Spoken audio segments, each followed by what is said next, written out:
Бай күйөө балаңыз болсун десеңиз 3 нерсени кылыңыз. Биринчиден, кызыңызды ар дайым тазалыкка үйрөтүңүз.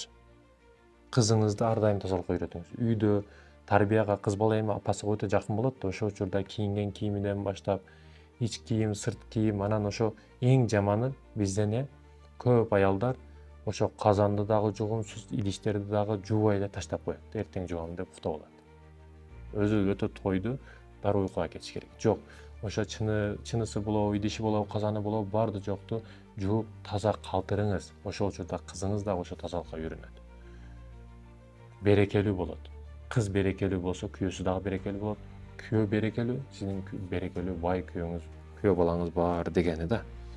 Ал эми биринчиден тазалыкка, экинчиден ар дайым гусул менен жүрсүн. Кыздар көбүнчө ушундай гусулсуз көп жүрүп калат да. Эркектер ар дайым мешитке келип турат, ар дайым көп намаз окуйт дагы, ар дайым гусул менен. Бирок кыз балдар үйдө кең эле жүрөт, көп намаз окубайт. Мен түшүнбөйм ушу эркектерге. Өзү бейишке карап кетип атат, аял тозокко карап кетип атат да. Бул менен иши жок.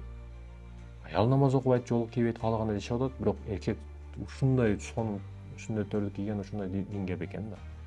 Аялыңчы, аялың каяка кетип атат дегин келет да. Кыздарыңчы, кыздарың каяка кетип атат дегин келет да. Ошондой экен үй бүлөңдөн башта. Үй бүлөңдү чакыр. Ар дайым гусул менен жүрсүн, намаз менен, зикир менен жүрсүн.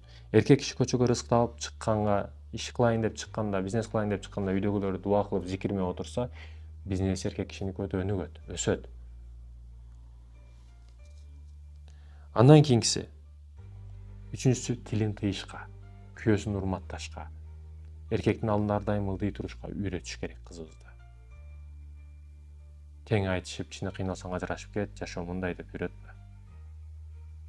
Эки типтеги үйрөтүүчү бар, апасы менен чыгып атса, апа мына мусорчу. Мусорчу бизбиз, бул тазалоочу. Кээ бирөөлөр мусорчу деп үйрөтөт. Булар мына кара мусорчу деп.